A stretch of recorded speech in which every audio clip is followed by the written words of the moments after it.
include sort of art and some poems and lots of lyrics and discussing and have the commentaries. And I ended up anyway having a lunch with them. Paul McCartney, the legendary Beatle whose influence spans continents and generations, made waves recently with an unexpected and delightfully candid revelation. During a relaxed interview that was ostensibly about music and his current creative projects, the conversation took a warm, surprising detour when he shared 5 actors he loves, a list that caught fans off guard, not for its celebrity glamour, but for what it revealed about McCartney's taste, his sense of nostalgia, and how deeply film intertwines with his life. Before we start, smash the like and subscribe buttons for more updates. The moment came organically. There was no flashy announcement, no prepared list, no dramatic lead-up. McCartney simply allowed his admiration for certain performers to spill out with an effortless charm that has always made him a compelling public figure. What made the event truly resonate wasn't just the names on the list, but the emotional undercurrent behind his choices. It offered a glimpse into the artists who have, in some shape or form, stirred something in McCartney, whether through the vulnerability of a performance, the comic timing of a scene, or the sheer magnetic presence of an actor. There was a subtle intimacy in how McCartney spoke about these actors. Each mention carried with it a kind of reverence, not in the idolizing sense, but in the genuine way one creative soul appreciates another. It was less about fame and more about feeling, about connection. His choices weren't necessarily the most obvious or currently trending stars, which made the reveal even more compelling. They reflected depth and variety, hinting at his wide appreciation for storytelling across genres and eras. This kind of revelation from someone like McCartney holds a unique cultural weight. Unlike most public figures, McCartney's identity isn't tethered to fleeting trends. His opinions feel carved from a long, thoughtful relationship with the arts. He is, after all, not just a musical icon, but a person whose work has always bridged visual and emotional storytelling. From the early Beatles films like A Hard Day's Night and Help, to his later solo ventures into music videos and collaborations with visual artists, McCartney has continually engaged with the cinematic world. His appreciation for actors is not that of a casual fan, but of someone who has worked adjacent to that world and understands its demands and beauties. What makes the moment even more fascinating is the way his list provided insight into his values. Whether he favored actors known for dramatic intensity, comedic brilliance, or transformative range, each choice painted a piece of a larger portrait. It was like overhearing an artist talk to himself, unconsciously mapping out what he values in expression, in humanity, in performance. And when someone like Paul McCartney admires another artist, it almost always reflects something about him too. About his worldview, his emotional language, the things that make him pause and feel. One of the compelling aspects of this moment was how it subtly shifted the conversation. The interviewer had not specifically asked about favorite actors, but McCartney, ever the thoughtful conversationalist, navigated there himself. In doing so, he created a rare opportunity, one where a giant of one medium openly reflected on the artistry of another. There's a kind of cultural dialogue that happens when artists praise one another. It builds a bridge, not just between music and film, but between audiences too.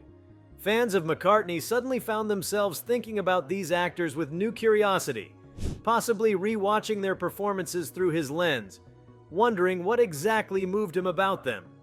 McCartney's reflections also shed light on his own cinematic influences. Though not primarily known as a filmmaker, he has long displayed a fascination with narrative, character, and mood, qualities central to the craft of acting. His music videos, from the surreal to the sentimental, often evoke cinematic motifs. The drama in a Beatles track, the emotional journey in a Wings ballad, even the playful whimsy in his more recent solo work, all reflect a man attuned to performance, to gesture and nuance. So when he named those actors, it wasn't just fan admiration, it was the recognition of a kindred spirit. The audience reaction, even in the immediate moment, was palpable. There was laughter, nodding, and that rare kind of quiet that descends when someone shares something personal and unexpectedly touching. It's always disarming when a figure so famous becomes suddenly, achingly relatable. Most people have a list of actors they love, names that feel like companions through phases of life. McCartney's list joined that tradition. For fans, it was another layer added to the myth of Paul. The boy from Liverpool who changed the world with a guitar and still gets a thrill from a well-delivered line on screen. The context also mattered. McCartney didn't name these actors in a tightly scripted press release or a polished social media post. It was live, spontaneous, human. That authenticity infused the moment with warmth. It also stood in quiet contrast to the celebrity norm.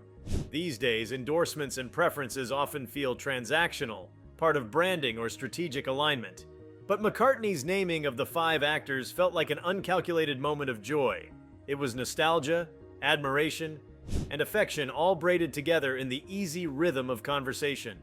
And perhaps most powerfully, his list illuminated the generational ties between different forms of art. Here was a musician in his 80s, still passionately consuming stories, still moved by actors who can channel emotion, who can craft characters that feel vivid and real. It was a subtle reminder that the artistic appetite doesn't dull with age. If anything, it refines. That someone like McCartney, who has inspired millions, still finds himself inspired by others, offers a hopeful, connective truth. No matter how accomplished, artists remain fans at heart. The timing of the revelation was also poignant. McCartney's recent projects have leaned introspective, from reflective documentaries to emotionally rich reissues of past albums. This season of his career feels like one of summation, of looking back and forward at once. So when he named those 5 actors, it wasn't just a list, it was a map of emotional resonance. It spoke to the figures who, in some way, walked beside him in his creative memory. The performances that stayed with him, comforted him, thrilled him. There's something almost sacred in that kind of admiration. A recognition that even icons have icons, that even legends get starstruck sometimes. This event also served as a quiet cultural commentary on how interconnected the creative worlds have become. Artists today rarely live in silos. Musicians act, actors direct, painters design fashion, and someone like McCartney, who has straddled the roles of songwriter, performer, storyteller, and activist, embodies that multifaceted nature of modern artistry. His love for actors is just one more facet of a deeply interconnected creative life. It affirms that the arts speak to each other across time, space, and discipline.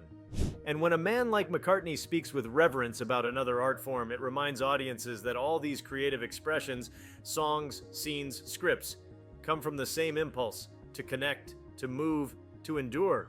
Moreover, there was an elegance in how he conveyed his affection.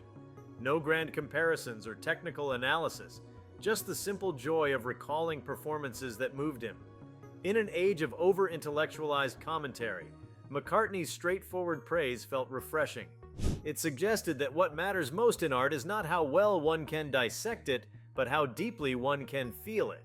His admiration was rooted in feeling, the kind of feeling that music and acting both evoke when done right. And in this way, the moment became almost a conversation between mediums, a soft-spoken dialogue between melody and monologue. Fans and fellow artists alike may find themselves contemplating the implications of this moment long after the words were spoken. Because when someone of McCartney's stature names a set of actors he loves, it's not just trivia. It's a breadcrumb trail to the things that continue to inspire him. It's a rare chance to peer behind the curtain, to understand the emotional tapestry that fuels his creativity.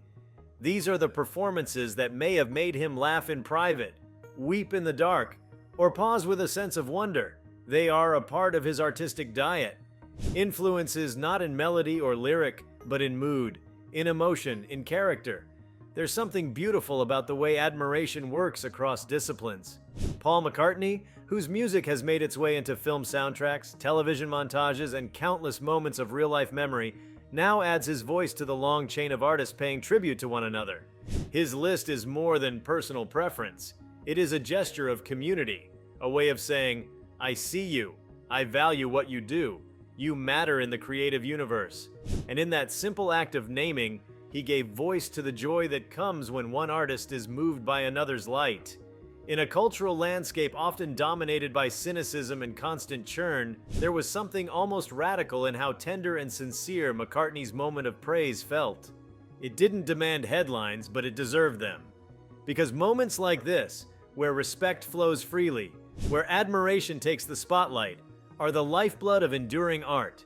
They remind audiences why creativity matters, not just in the finished product, but in the lives it touches, the feelings it stirs, the connections it sparks. If you like this video, please give it a like and subscribe to our channel. Also, leave your comments below and tell us, what are your thoughts on Paul McCartney's favorite actors? We want to hear from you. Thank you for watching, and see you next time.